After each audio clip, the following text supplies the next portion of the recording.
Salam dostlar. dostlar. Bugün dəyişməşan artıq 5-ci buraxılışıdır. Rahib. Elvin. Deməli bugün mövzu başlığımız nədir Rahib? Bugün biznesdən danışacağıq. Yəni biznesin hansı tərəfindən, sahibkarlıqdan, biznes mühitindən, həmçinin işə muzd və yaxud da vaxta muzd işləyən kişilərlə bağlı mövzulara toxunacağıq. Okey, onda başlıqları belə qoyuram. Aha, Fərdi sahibkarlıq, tamam. əmək müqaviləsi ilə çalışan işçi Okey, və biznesmen. tamam. Yəni bu üç sahədə hər bir şəxs bu üç sahə barəsində təbii ki maraqlıdır, amma hər kəs bir biznesmen və yaxud da hər kəs bir fərdi sahibkar ola bilmir. Çünki hər bir kəsin məsuliyyət anlayışı fərqlidir, baxış bucağı fərqlidir. Bunların üçünə də toxunacağıq.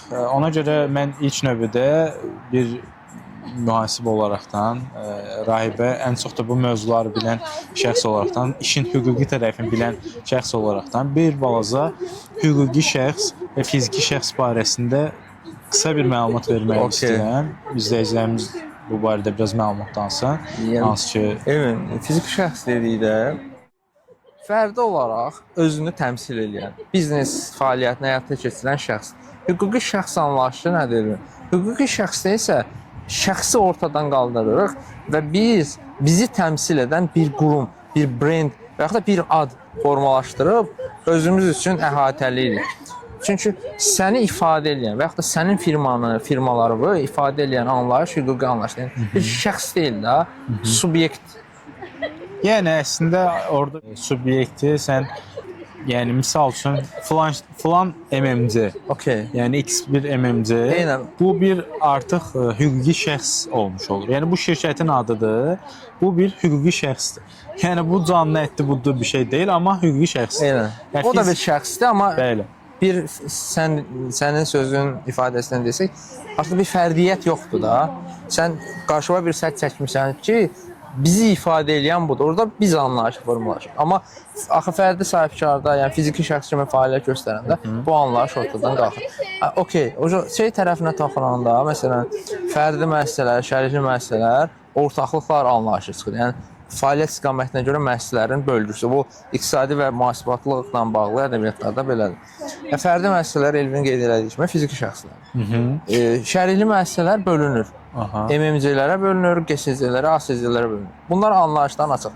MMC dediyimiz şey məhdud məsuliyyətli cəmiyyətlər.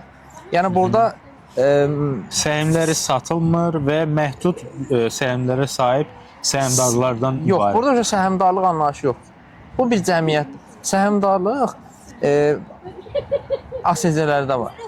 Bir də GSC-lərdə var. Qapalı səhmdar cəmiyyəti, açıq səhmdar cəmiyyəti mən qarışdırdım. Okey, problem yox. MMC-lərin anlayışı nədir? 2 və daha artıq şəxs tərəfindən təsis olunan, riski, belə deyək, qoyduqları, məsələn, nizamnamə kapitalı çərçivəsində formalaşan, həmçinin MMC-lər banklar və yaxud da digər kredi təşkilatları tərəfindən riskli obyektlər hesab olunur. Yəni, riskli, necə deyim, hüquqi subyektlər hesab olunurlar.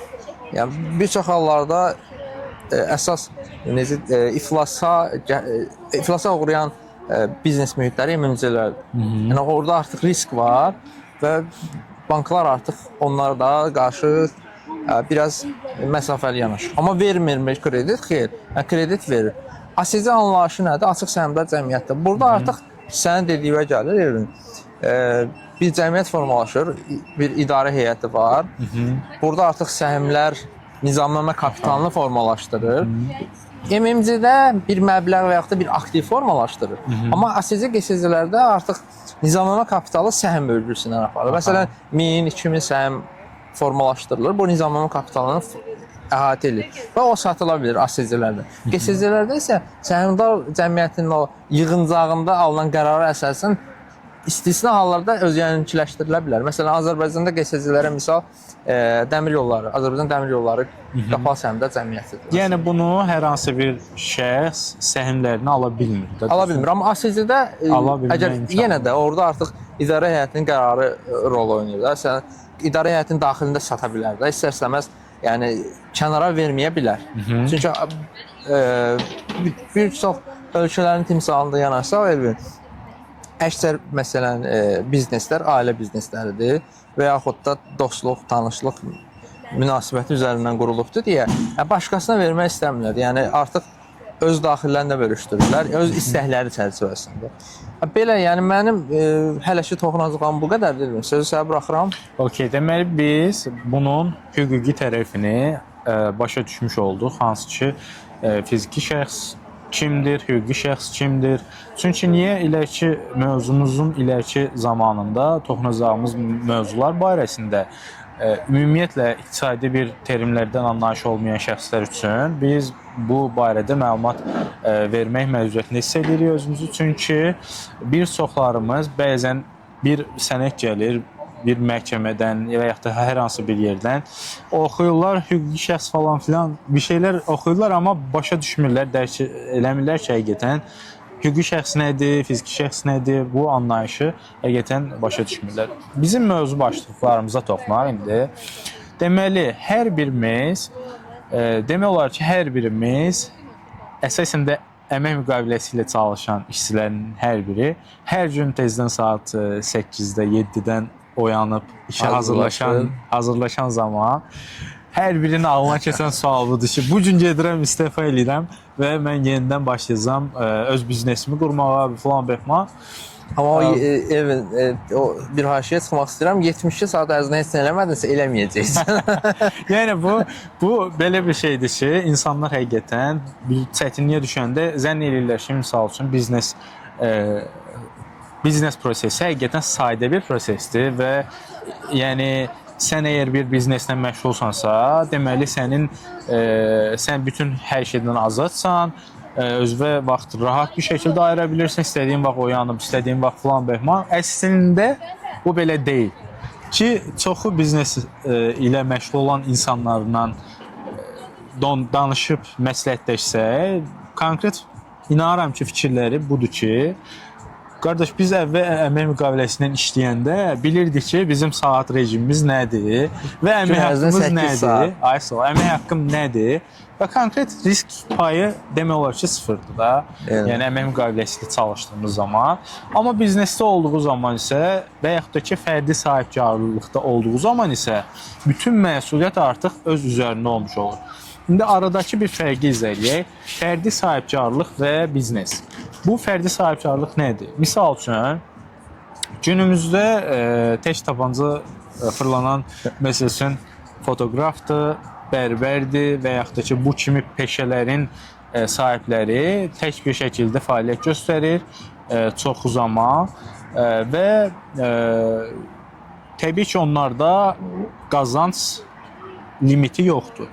Yəni qazanc bucağı açıqdır. İşlədiyin qədər qazana bilirsən də, düzdürmü? Amma məsuliyyəti çoxdur. Yəni sən burada reklamı da, vergini də, satışı, bütün marketingi, hər şey. Bütün hər tərəfli hər birini sən özün tənzimləməlisən. Bu halda dediyim kimi fərdi sahibkarlığında özünə xas məsuliyyəti, ağırlığı vardır. Və iş rejimin təbii ki, normalda əmək müqaviləsini işlədiyindən qat-qat çox olmuş olur. Elə. Ki, bugün bizə maraqlı olan həqiqətən bizim insanlar Azərbaycan standartlarından biz bugün toxunacağıq ki, burada əmək müqaviləsindən işləməkmi, yoxsa fərdi sahibkarlıqla məşğul olmaqmı, yoxsa biznes qurmaqmı? Biznes anlayışına da biraz toxunaq. Biraz biznes haqqında məlumat ver, Raif. Okay. Daha sonrasında. Burada iki ana başlıq ətrafında birinci məlumat verir. Məsələn, biznesmen və sahibkar arasındakı fərqi izah edir. Məsələn, sahibkar, məsələn, startup quran adam sahibkardır. Nə mənada? Sən başlanğıc mərhələdə bir fəaliyyətlə məşğulsansa, bir girişimcisənsə, burada sadəcə o geniş məfhumdan söhbət getmir. Sən sahibkar olmalısın. Yəni, sahibkar demək olar, amma sahibkar ola bilərik. Sahibkar olmaq üçün belə fantastik bir şeyə ehtiyac yoxdur. Nə mənada?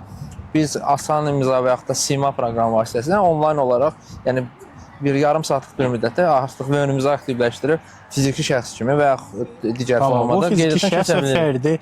fərdi fəaliyyət əsasında qurulan fərdi sahibkarlıq deyil. Fərdi sahibkarlıq okeydir. Yəni Çünki bu biraz belə deyim, biraz çerçevəyə qoyacağam mən bunu. Hansı ki, məsəl üçün bir bərbərlə bərbərlik orada edən artıq adam şey olur da. Məsələn, sən fiziki şəxssən, amma bildin, deyək, geniş bir fəaliyyətin yoxdur da. Vergidə ön açmısan, fəaliyyət göstərirsən, sadəcə bəlirli bir vergilər ödəyirsən, yəni sabit vergi ödəyirsən. Bir də fiziki şəxsin artıq sadələşmiş vergi ödəyirlər onlar.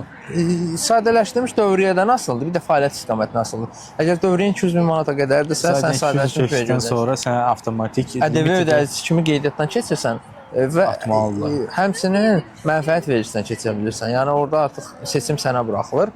Amma hər halükarda yəni 3 aşağı 5 yuxarı eyni şeyə çıxır da. Belə. Nə deyirdik? Biznes və fərdi sahibkarlığın fərqini biznes və fərdi sahibkarlığın fərqi. Biznesdə, yəni fərdi sahibkarda, yəni bütün məsuliyyət sənin üzərindədir. Yəni tək iş görürsən də. Yəni sən nə isə düzgün aparmasan, artıq hər şey axsaya bilir. Amma artıq biznesdə sənin əməkdaşların var və artıq genişləmisənsə əgər, yəni əhatə dairəyə böyütmüsənsə firma olaraq, sənin əməkdaşların, departamentlərin var da, onlar səni irəli aparır, onlar səni işi irəli aparır. Orada artıq bir növ bir problem yarananda günahkar axtarmaq daha asandır. Çünki pul zəif gəlirsə satışda problem var, düzdürmü? Və yaxud da yəni reklamlar və yaxud da rejərlər hər birində cash flow-da problem varsa, yəni pul axının zəifdirsə, deməli sənin maliyyə mühasibatında sıxıntı var ki, sən o cash niyə saxlamırsan? O biznesmenin bir sözü var. Adı Səməd bəysə bilmirəm. Deyir ki, baxıram adamın 1 milyon dövriyyəsi var, deyirəm 5000 çıxarsa verə bilmir də, bildin? Yəni orada cash, yəni pul axını çox önəmlidir. Yəni hər bir strukturu ayrı-ayrı götürüb qoy eləyəndə, yəni ikisinə konkret izah versək, fərdidə özünə işləyən də adlana bilir də. Məsələn, Kiyosaki'nin varlıqla kəsbatada pul axını kvadrantında o S sütunu adlanan şəxs məhz onlardır da. Artıq S dediyimiz biznesə keçir. Yəni biznesə dediyimiz çox da böyük olmuyor. Sonra biznesmen, investor dönür. Yəni ana fərq bunlardır. Mənim baxış bucağımdan fərdi sahibkar və biznesmen arasındakı fərq əlbəttə ki, işin bölgüsü, işin məsuliyyəti və bütün hər kəsə düşən iş payının bir növü fərqindən ortaya çıxan bir nüansdır. Fərdi sahibkarlıq elə bir məfhumdur ki, artıq fərdi sahibkarlıqla məşğulsansa, bu gün əgər sən bir fotoqraf və yaxud da ki, hər hansı bir tutaq ki, fərdi sahibkarlıqla məşğulsansa, sən ola bilərsən, dizayner də ola bilərsən. Amma fərdi sahibkarlıq məncə biznesin təməlini qoymaq üçün ilkin addımdır. Yəni necə? Sən əgər sadəcə bir fotoqraf kimi qalmaq istəyirsənsə və tək bir şəkildə fəaliyyət göstərmək istəyirsənsə, sən stabil bir fotoqraf olaraqdan qalmış olasın. Amma Azərbaycanda da kifayət qədər güclü fotoqraf və yaxud da ki, buna bənzər digər peşələrdə də ixtisaslaşıb, bunu brendləşdirib, daha sonrasında biznes halına salan şirkətlər var.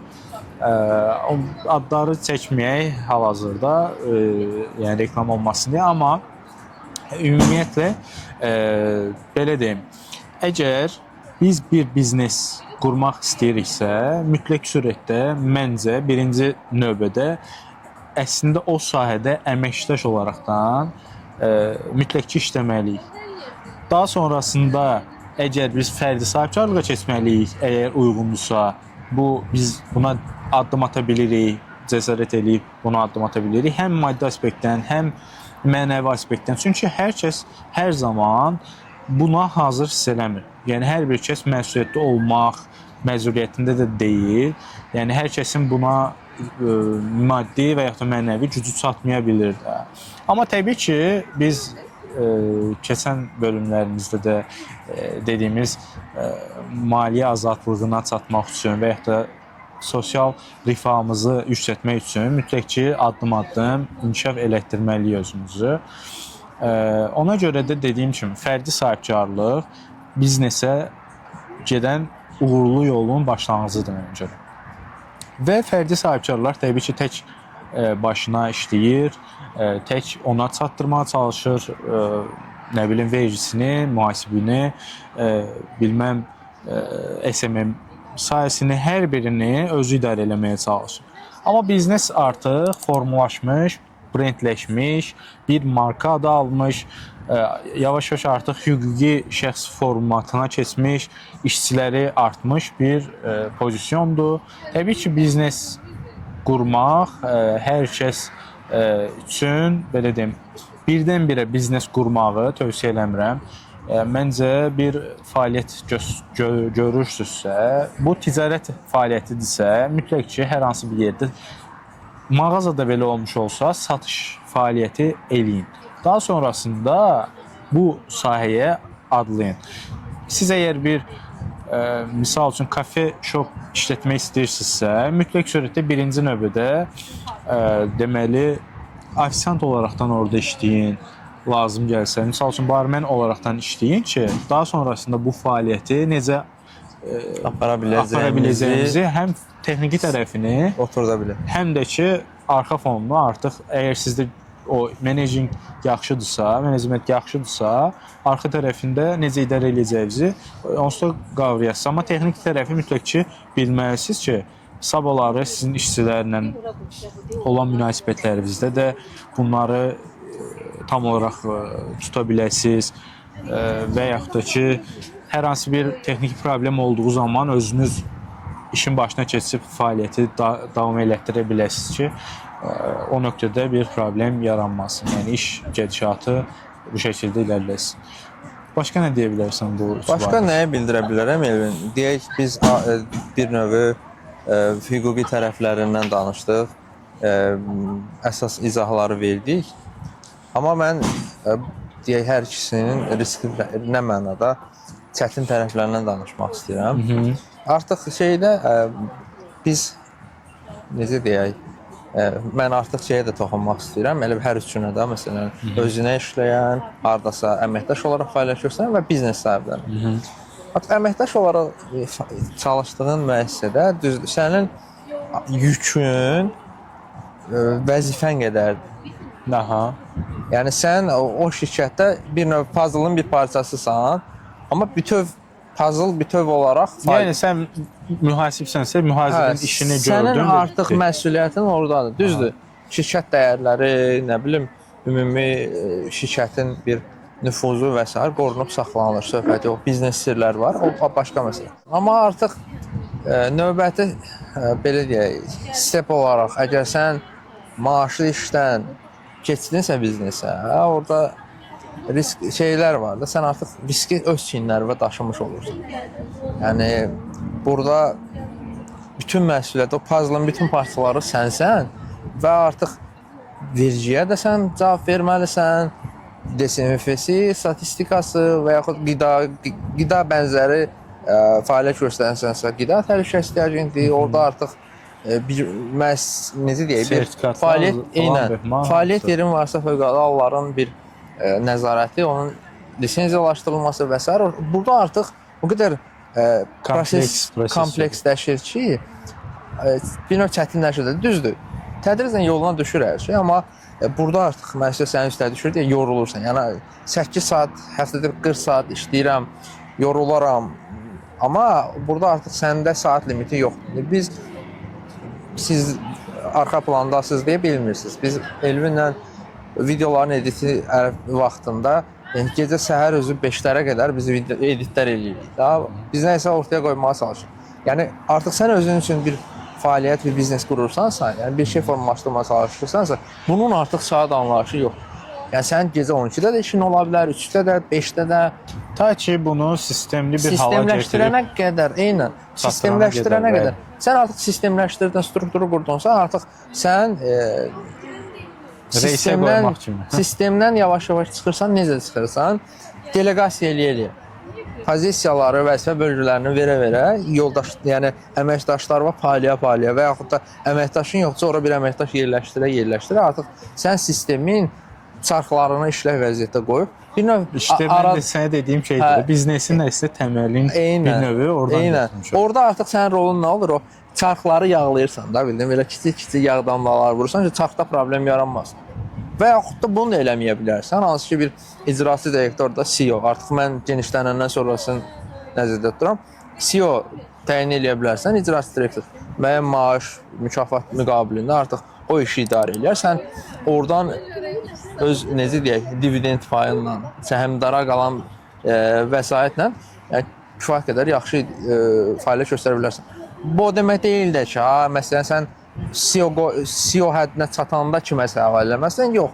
Yəni alt və orta aralıqda olduğun zaman, alt deməyək də, məsələn başlanğıcı qoymusan, artıq bölüşdürürsən, ortaya doğru addımlayırsan da, burada artıq sən menecer təyin edə bilərsən. Yəni bir müdür anlayışı artıq orada ortaya daxil olur.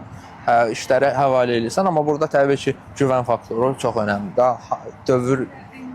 Bu dövrdə həmişə günahlandırılan dövr olur, amma hazırki dövrdə əslində günahlandırılmalı olan insanlardır da. Çünki o qədər güvən hər dövrdə elədir, amma indiki daha aktualdır. Bəlkə də texnologiyanın inkişafından da asılıdır. Biz əvvəl bilmirdik. Bunlar belədir də. Artıq məlumat, informasiya tezliyi daha çoxdur axı. Bu insanların iç üzünü daha sürətli şəkildə biruzə verir və güvən problemləri yaradır. Növbəti mövzularda əslində yaxşı vurğuladıq. Güvənmək, bu mövzular üzərində də danışmaq olar. Belə, əlavə edəcəklərim bu qədər deyil.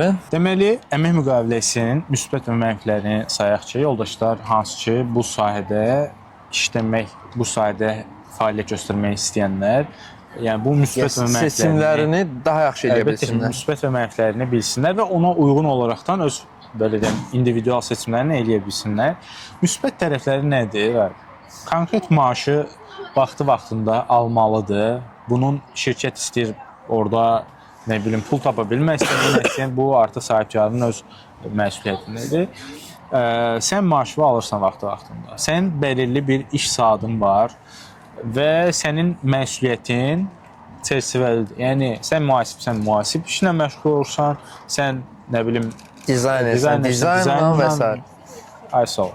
Deməli bu müsbət tərəfləri budur ki, sənin məsuliyyətini azaldır və sən stabil, risksiz, daha rahat bir belə deyim, iş planı verirlər sənə. Mənfi cəhətləri nədir? Sən kimdənsə asılısan. Sən fəaliyyət sahəndə azad hərəkət edə bilmirsən, azad fikirlərini tam olaraqdan necə deyim, ortaya qoyub da fəaliyyəti daha da möhkəmləndirə bilmirsən. Çünki dedim axı biz Azərbaycan standartlarında daha çox danışırıq ki, burada ən çox müdirlər təbii ki, mən biləndi, mən deyəndi, yəni mineniyasıyla yanaşırlar mövzuya. Deməli, bu sahədə sizin kreativliyiniz elə dəhşət çox ehtiyac duyulmur. Sadəcə hansı ki marketinq sahəsində deyilsinizsə. Yəni demək olar ki, o sahədə də belə toxunurlar. Gəlib o şeyə belə çox vaxtı yəni burnu soxan müdir tiplərini də görmüşəm yəni. Hansı ki, əgər həqiqətən bu sahədə ixtisaslaşmış bir işçin vardısa, həqiqətən müdir olaraqdan sən buna toxunmamalısan. Məncə mənfi tərəflərin ilki bizi çox komforta verədir. Yəni biz artıq həyatımızı limitləyirik. Nə mənada limitləyir? Təbii ki, bu hamı üçün şamil deyil. Yəni biz artıq düşünürük ki, okey də, mənim bu həyatım budur. Mən 9-5 işimə davam eləyəcəm. Yəni bundan sonraki bir 10 illik, 20 illik və yaxud da pensiya yaşına qədər həyatım bu cür. Konfor zona sarıda sən. Konfor zonandasan, yəni öz bir növ qabığa çəkilmisən, oradasan yəni. Bu sənin isti yuvandır və rahatsan. Bu birinci mənfi. İkinci üzrlü say, müsbətlərdə bir dənə sizə yadımdan çıxdı. Sığortalanırsan və sən belə deyim o sığorta puluna qədər sən ödəmirsən də, yəni şirkət sənin əvəzindən ödəyir. Bu eyni zamanda sənin təqaüdün, qocalıq təqaüdünə, nə bilim, əmək müqaviləsinə falan işlənilir. Bu müsbət tərəfləridir. Hansı ki, əgər yüksək maaşla yəni bitirmisənsə, təbii ki, o təqaüddə o özünü göstərir. Amma indi Azərbaycan standartlarında təqaüdün təbii ki, çox da bir əhəmiyyəti yoxdur. Davam elə. İkinci mənfisini nəyə çəkmək istəyirəm Elvin? Biznesdən fərqli olaraq, deyək, işə və yaxud da vaxtdan çalışan əməkdaşın qarşısında yol uzundur. Yəni bu şəxs daha yaxşı qazanmaq istəyirsə və yaxud da karyera yüksəlişini həyata keçirmək istəyirsə, daim öz üzərində çalışmalıdır. Bu o demək deyil də ki, sən biznesmensən, öz üstünə çalışmamalısan. Bu da demək deyil də, amma şəxs olaraq sən öz karyeranı irəlilətmək, daha yaxşı gəlirlərə nail olmaq istəyirsənsə və yaxud da məsələn müxtəlif departamentlərdə yaxşı status, yəni yaxşı bir post tutsan artıq, yəni biznesmenə bərabər, yəni əmək haqqları alanlar var. İndi eşidirik. Yəni az çox biznes mühitindəyik deyə bunu bilirik. Məncə ən çətin tərəf budur. Sən hər dəfə əmək bazarında özünü sübut eləməlisən. Əmək bazarında dəyərini artırmalısan. Biznesdə də bu belədir ha, amma bu çətin tərəfidir. Bu yorucu tərəfidir. Çünki sənin limitli bir gəlirin var və o limitli gəlirdən kurslara, seminarlara, mentorlar və yaxud da müxtəlif konsaltinq fəaliyyətlərindən xidmətlər almalısan ki, sən o istiqamətə yetişəsən. Çünki bəzi şirkətlərdə bu var. Okey, razıyam ki, sənin yetişdirilməyinlə bağlı sənə investisiya eləyir. Kurslarını və s. maliyyələşdirir. Amma yəni reallıqdır da bu.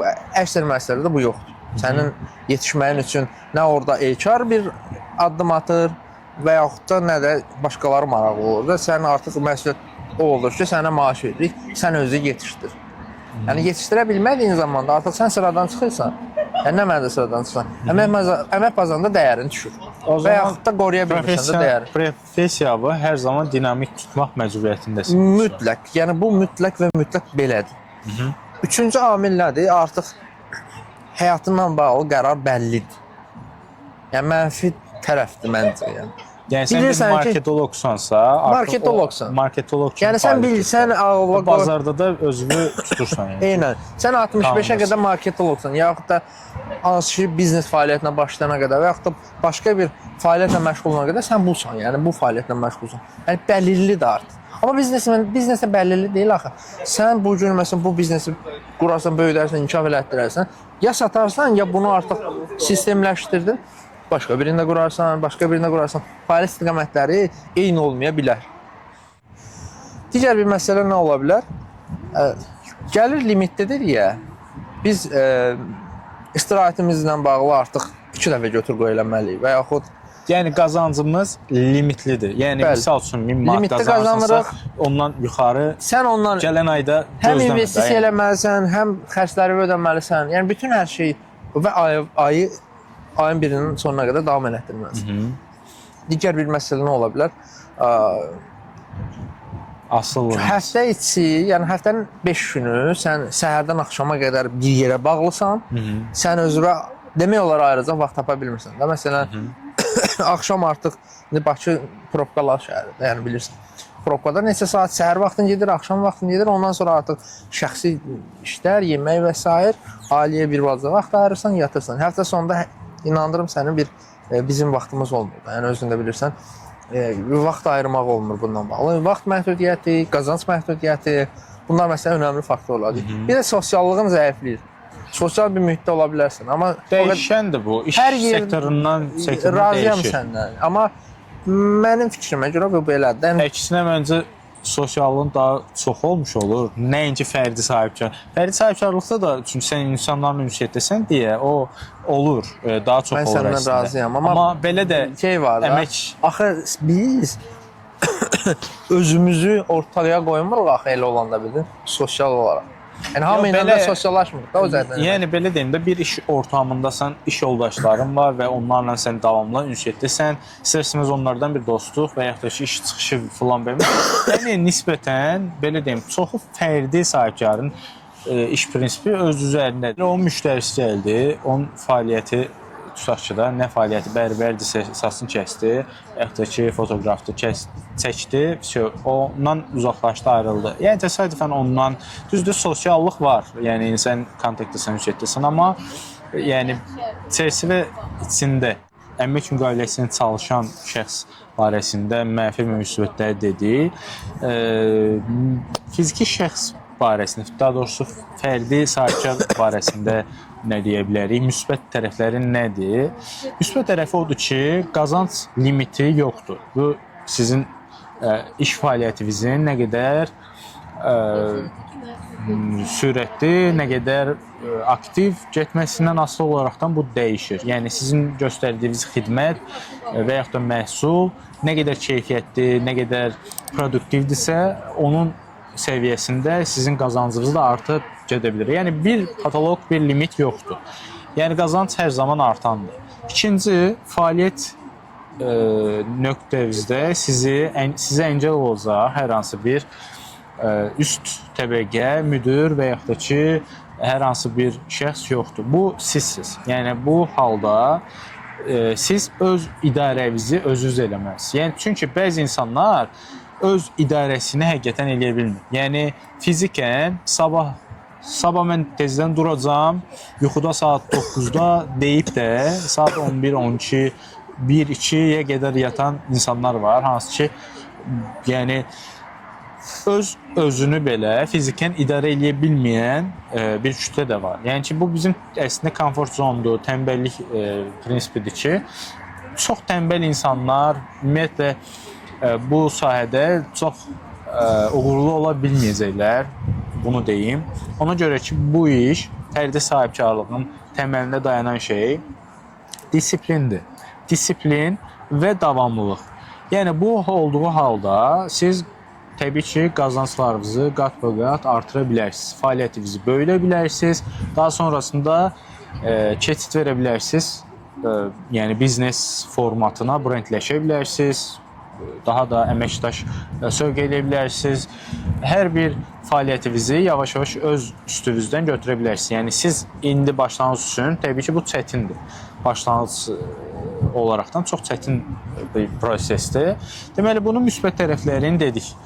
Hansı ki, qazanc limiti yoxdur, sənin üzərində olan hər hansı bir müdir yoxdur. Başqa nə deyə bilərik? Sən iş saatlarının bu səndən asılıdır, amma çox zaman təbii ki, məsuliyyətli bir insansan və işi reisinə qoyana qədər bu sən gecə və gündüzünü götürüb aparacaq. Yəni bir həftənin 7 əvvəl sahibkar olub da hansı ki daha az vaxt ayırım işə deyən insanların hər biri bu mütləq ki bu sendromu yaşayıb ki, bir həftə boyunca gecə və gündüz sən çabalayırsan ki, iş artsın, inkişaf edəsin, bir reisinə otursun. Təbii ki, o reisinə oturana qədər, sistemləşənə qədər sən əziyyət çəkirsən. Bu mənfi, bu daha doğrusu müsbət tərəfi iş rejiminin olmasıdır. İş rejiminin səndən asılı olmasıdır. Amma mənfi cəhəti nədir? Bütün məsuliyyətin hamısı sənin üstündə olur. Sən bir ay ümumiyyətlə iş götürməyə bilərsən, hansı ki, fəaliyyətin belə deyim, davamlı tutmadınsa, bunun reklam sayəsi də səndə olur başlanğıc üçün ki, ekonom eləyəsən büdcədən. Bunun nə bilim, vergi sayəsi və yaxud da ki, marketingi və yaxud da digər bütün sahələrin hamısı səndən asılı olmuş olur, səndə olmuş olur və bu istər-istəməz səni konkret olaraq məsuliyyət bombingi yaşadır. Bu da təbii ki, stresə dözümlü olmalısan, bu fəaliyyət yəni növünə konkret özünü adamalısan ki, daha sonrasında bir nəticə əldə edə biləsən. Ki, bu mənfi tərəfini dedik. Mənfi tərəfindən biri, sənin qazancın tam olaraq bəlli deyil. Dediyim kimi, bir ay sən çox qəşə də qazana bilərsən, bir ay ümumiyyətlə iş getməyə də bilər. Bu, təbii ki, sənin iş prinsipindən asılı olaraqdan dəyişir.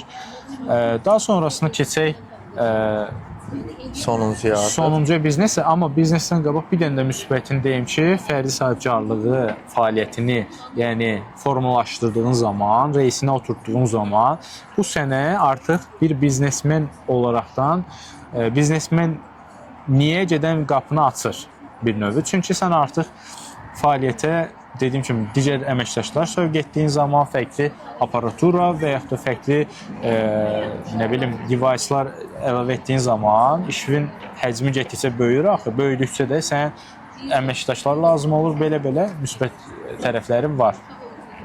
Biznes barəsində Mənfiləri sən de, Rahib, müsbətləri mən deyim. Biznes barədə ən əsas mənfi, düzdür, ölkədə hazırda rastlanmasa da devalvasiyadır. Yəni 2014, 15, 16-cı illərdə o aralıqda dollar, yəni xarici valyuta, Azərbaycan manatı xarici valyuta qarşısında dəyərdən düşdü. Yəni bu da sahibkarı hədsiz yükləyən bir amildir. Yəni bu ən böyük mənfi budur. Çünki ən əsası da sən əgər ixrac yönümlüsən, üzr istəyirəm, ixal yönümlü biznes fəaliyyəti ilə məşğulsansa, məhsulları və yaxud da xam malı və yaxud da yarım fabrikatları xaricdən gətirdirsənsə, artıq bu sənə zərbədir. Yəni bu ən böyük risk budur. İkinci amil nədir? Biz heç bir necə deyək, təbii fəlakətdən sığortalanmamışıq da, düzdür. Çox da təbii fəlakətin baş verdiyi bir ölkədə yaşamasaq da, məsələn, bu küləyə, yağış və s. elektrik naqilindən bir problem yarana bilər. Məsələn, yaxınlarda xəbərlərdə gördükdə, məsələn, elektriklə bağlı problemlər oldu və belə deyək, biznes obyekti tanınmış bir yerdə yandı artıq. Yəni bu risk var. Əlavə risk... Bunu kompleksləşdirsək, deyə bilərik ki, bunun məsuliyyəti sən biznesmenin üzərindədir. Okay. Bütün tək özünün deyil, tək şirkətin, yüklü şəxsin deyil, tək sənin avadanlıqların, məhsulların, bütün hər birinin və eyni zamanda işçilərin sosial təminatı, nə bilim, maaşları və yaxud da hər birinin məsuliyyəti konkret sənin üzərindədir. Bir növü. Yəni sən şirkətin bir növü valideynisən, bildin? Yəni ona həm atalıq, həm analıq edirsən. Şirkətin özünə də, əməkdaşlara da. Düzdür, o anlayış yoxdur ki, biz bir ailəyik söhbəti yoxdur. Yəni heç bir müəssisədə ailə anlayışı yoxdur. Məsələn, indi bununla bağlı beynində bir təəssürat formalaşsın deyə bunu misal çəkdim. Yəni ümumiləşdirsək, razıyam səndən. Yəni budur. Yəni hər üçünə də məncə kifayət qədər toxunduq da, mənfilərinə də, müsbətlərinə də toxunduq elmin. Mənfi cəhətlərindən yenə eyni şəkildə fərdi sahibkarlıq necə sən çox zamanını alırdısa, hər an sənə zəng gələ bilər, hər an misal üçün sən o işin dalınca qaçmağa məcbur ola bilirsən falan, ta ki, təbii ki, bunu da sistemli bir hala gətirənə qədər, hansı ki, qlobal şirkətlərdə olduğu kimi, hansı ki, bizim KFC, McDonald's və yaxud da digər bir şirkətlərin tutaq ki da, əsas sahibkarları, biznes, yəni ana fəaliyyət məsəl üçün o subyektiv kimdir? Biz bunları bilmirik. Hardadır, nədir? Ya da o oturub Azərbaycandakı ilə məşğul ola bilmir ki. Ümumi raporlara baxır, pasiyan, o işlərlə məşğuldur. Amma bütün hər biri sistemləşib. Necə ki, yəni managing düzgün bir şəkildə menecmentləşdirilib və iş prinsipi özü öz fəaliyyətini görür. Yəni bu şəkildə. O sistemləşənə qədər çəkilən o məsuliyyət. Mənə görə biznes bilirsən nədir? Yəni hansı ki bir yəni ananın doğuşundakı o hansı ki çəkdiyi o uzun əziyyətdir də proses. Çünki ən axırda sən o boya başa çatdırsan, yavaş-yavaş gözündə artıq böyüyə gedir də. Yəni bir nöqtəyə gəlib çatdıqda ondan sonra o artıq fərdi öz-özünü idarə eləmiş bir brend halına gəlmiş olur. Yəni böyüyür. Belə. Biz bunun mənfi cəhətini demişdik. Müsbət tərəfləri də nədir? Sənin pul limitin fantastik dərəcədə genişlənir. Yəni sən artıq kiçik həcmlərdə qazanırdınsa, fərdi sahibkarlıqda və yaxud da ki, sənin əmək, sənin ayırdığın zamanla məhdudlaşırdısa, artıq sənin işçilərin var, sən geniş şaxəli, fərqli qolların olduğuna görə bu fəaliyyətdə avtomatik olaraq sənin qazanc həcmin də get-gedə çoxalır. Yəni bunun bir həddi, hüdudu yoxdur. Ona görə Pilotda şeyi əlavə eləmək var idi. Reputasiya məsələsi var da. Yəni sənin artıq bir nüfuzun formalaşır.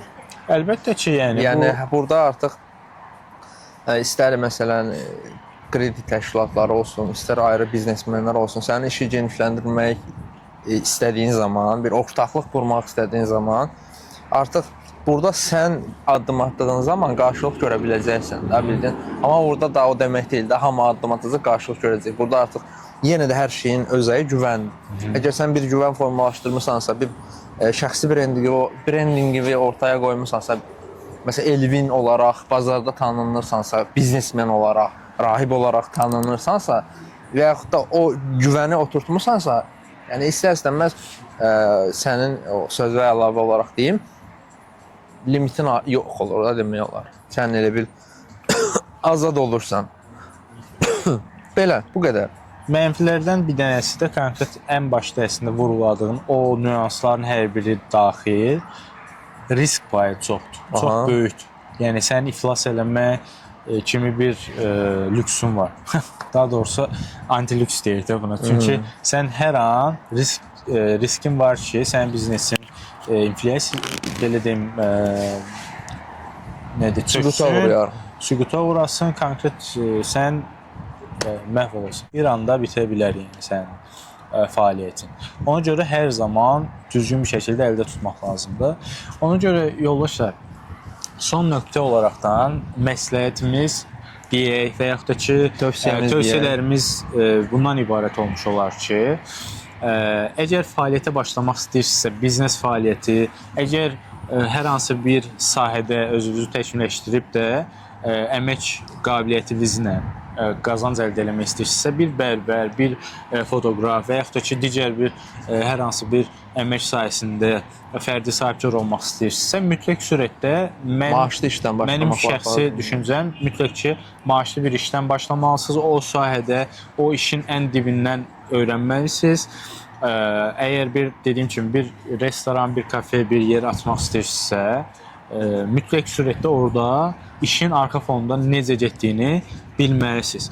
Daha sonrasında artıq işlə, yəni özünüzü hazır hiss etdiyiniz zaman maddi və mənəvi siz öz fəaliyyətinizə, fərdi sahibkarlığınıza başlaya bilərsiniz. Fərdi sahibkar olduğunuz zaman da artıq biznesə doğru addım atmış olursunuz. Yəni böyüdə bilirsiniz. Yəni bunu təbii ki, biznes belə deyim, ticarət bir şeyi alğı-satqı ilə də məşğul olmaq istəyirsə, mütləq ki, gedib satıcı işləyin, hər hansı bir yerdə, o sahədə, o məhsulları öyrənin, insanlarla danışıb onlara onu necə satacağınızı öyrənin.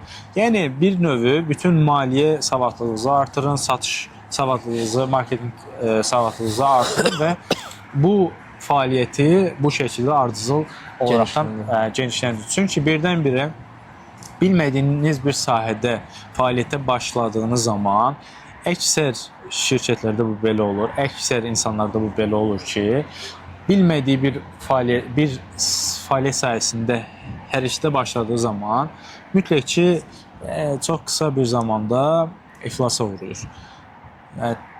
Ona görə mütləq ki, bir sahəni təkmilləşdirin, daha sonrasında o işin biznesini qurmağa addım atın. Bu günlük bu qədər. Rahib, nəsə bir əlavəm var? Hələ ki bu qədər. Yəni məncə kifayət qədər biz ətraflı olaraq mövzulara toxunduq. Və biz də eyni zamanda istəyirik ki, siz də şərhlərdə bildirin. Yəni baxırsınız, sizin üçün hansı mövzuların maraqlıdır? Bura qədər baxmısınız, artıq bura qədər bu informasiyaları qəbul eləmisiniz və yaxud da ki, refresh eləmisiniz, hansı ki bilən, bu məlumatları bilən insanlar da təbii ki var. Ki, burada şərhlərdə fikirlərinizi bildirin və yeni mövzular haqqında, yəni bu sahədə eyni təklif, iradlarınızı rahat şəkildə bildirin. Mütləq ki, bildirin ki, biz də onun əsasında təkmilləşək. Yəni biz üzərimizdə çalışırıq və çalışmalı davam edirik. Dəstəyiniz bizim üçün çox önəmlidir. Çox önəmlidir. Paylaşın, bəyənin və eyni zamanda şərh bildirin. Təşəkkürlər. Sağ olun.